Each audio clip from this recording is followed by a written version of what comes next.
నమస్కారం న్యూస్ 9 టీవీకి స్వాగతం. కొల్లాపూర్ నియోజకవర్గంలో ప్రజా సమస్యల సత్వర పరిష్కారమే లక్ష్యంగా మంత్రి జూపల్లి కృష్ణారావు క్షేత్రస్థాయి పర్యటనలు కొనసాగుతున్నాయి.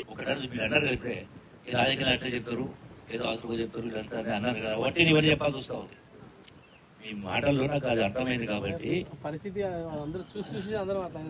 చూసండి ఇదంతా నేను చెప్పిన దానిలో ఏదైనా ఒక ముక్క కానీ ఒక అంకె కానీ తప్పుంటే చెప్పండి.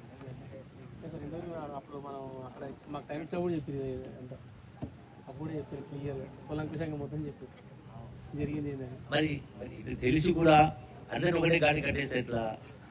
ఇంకా వేరే వాళ్ళు ఏం చేసినా నాకు చెప్పాల్సిన అవసరం లేదు, వేరే చేసినా కదా. అందుకని గాడిని గుర్రాలు కట్టేది.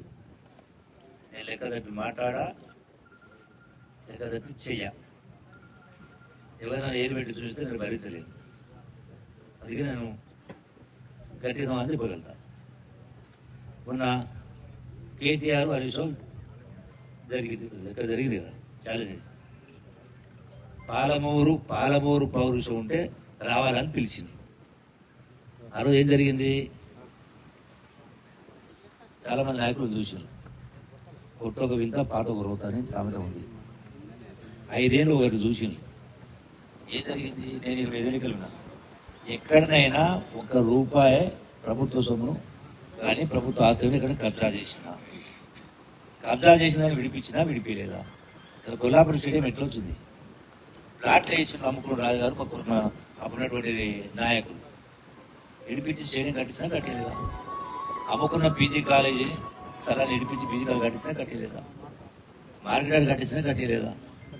అంటేనే ఈ ఇంకో చేసిన 1600 ఎకరాలు 1600 ఎకరాలు మొలచింతపల్లి దగ్గర ఆ రోజు కొల్లాపూర్ రాజుగారి సంబంధించిన స్థలం. అది ల్యాండ్ సీలింగ్ చట్టం వచ్చింది.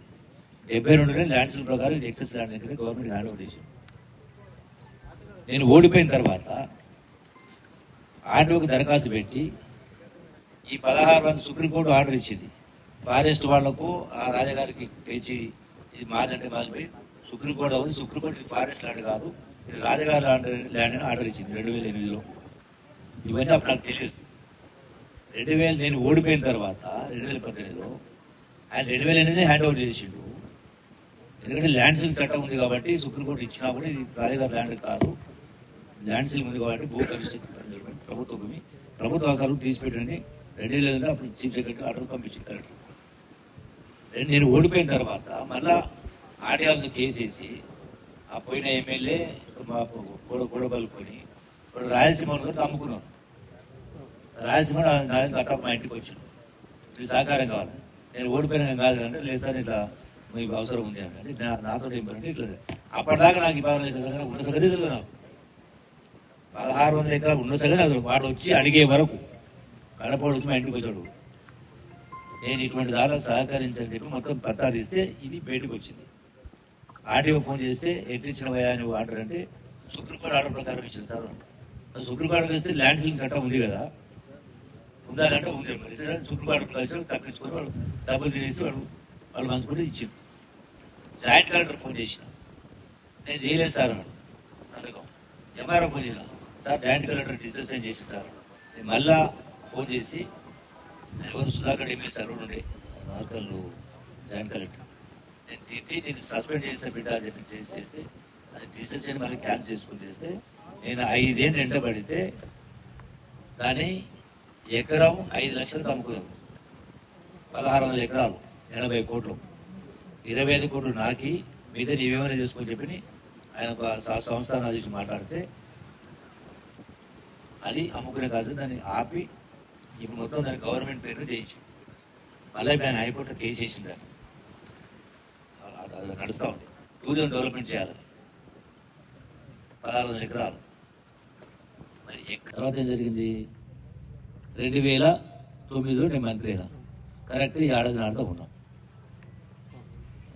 2009 మేలో మంత్రి అయితే 2009 డిసెంబర్లో తెలంగాణ ప్రకటన వచ్చింది. ప్రకటన వచ్చిన సందర్భంలో సరే పిల్లలు ఆత్మహత్యలు రకరకాలు జరుగుతూ ఉంటే నేను కూడా ఉస్మాన్ పోయి మాట్లాడొచ్చాను, మీరు ఆత్మహత్య చేసుకోవద్దని చెప్పాను. దాని తర్వాత దానికి కట్టుబడి రాజీనామా చేసాం, మంత్రి పదవి రాజీనామా చేసాం, జైలు రకరకాల జరిగి పాదయాత్ర కూడా చేసినాం. అంటే అప్పుడు ఏడాది నాడుతా ఉన్న మంత్రి. అంటే నేను అధికార పార్టీలో ఉన్నది ఎప్పుడు 99 మొదలు పెట్టుకుంటే 2014 వరకు కేవలం ఏడాదిన్నర మాత్రమే నేను అధికార పార్టీలో ఉన్నా. అయినా ఇవన్నీ ఏం చేయలేదా? ఒకటి 2014లో మళ్ళీ మంత్రిను టీఆర్ఎస్ పార్టీ మంత్రిని వారు 300 కోట్ల రూపాయల సీసీ రోడ్డు ఇచ్చిన కొల్లాపూర్ దగ్గర 600-700 కోట్ల రూపాయల డబుల్ రోడ్డు. ఇవన్నీ ఎప్పుడు వచ్చినప్పుడు వనపర్తి కొల్లాపూర్, నాగరికట్టు కొల్లాపూర్ సోమశీల ఇవన్నీ ఆల్ డబుల్ రోడ్స్. నిన్న మొన్న అయినటువంటి సింగోటన్ టు వయా నాగులపల్లి, ముద్దలపల్లి ఇప్పుడు జరిగిన రోడ్డు ఇలా రివర్ ఇంకా జరుగుతుంది. అది కూడా అవన్నీ కూడా అప్పుడు నేను ఇచ్చినవే. అప్పుడు నేనున్నా 3.5 మంత్రి ఉన్నా. అవునా? అంటే 3.5, 1.5 నేను 5 ఏళ్ళే కదా అధికార పట్టు ఉన్నది. మళ్ళీ 18 కూడా లేను కదా. అవునా కదా? ఇంకో లెక్క కరెంట్ అవుతుంది మీకు తెలుసు, నేను మళ్ళీ చెప్పాల్సిన అవసరం లేదు. నేను మాట్లాడాల్సిన అసలు రాజశేఖర్ అసలు మాట్లాడి చూపిస్తాను. పార్లమెంటులో సుష్మా స్వరాజ్ బీజేపీ ఎంపీ అప్పుడు ఫ్లోర్ లీడర్, ఆమె ఏం మాట్లాడిందో నా పేరు తీసుకొని మాట్లాడింది. క్యా బహన్ జీ అని సోనియా గాంధీ आपका మంత్రి ఇస్తఫా కరే క్యూ దేర్ కరే అని మాట్లాడింది. తెలంగాణ బిల్లు సందర్భంగా తెలంగాణ ఇష్యూ, కరెంట్ ఇష్యూ, ప్రాజెక్టులు, వ్యవహారాలు. నేను అందుకన్నా రెండవది అప్పు మేము ఇంత చేయలేదు, 3 లక్షల కోట్ల అప్పు చేసినామని హరీష్ రావు కేటీఆర్ మాట్లాడాడు. 3,50,000 కోట్లు 8,21,000 కోట్ల చిల్లర నేను అంతే చెప్పిన. నేను రుజువు చేస్తాను. ఆ రోజు నాకు గాంధీ భవన్లో ఆ రోజు నా డ్యూటీ పడ్డది వచ్చిన దరఖాస్తు తీసుకోవడానికి.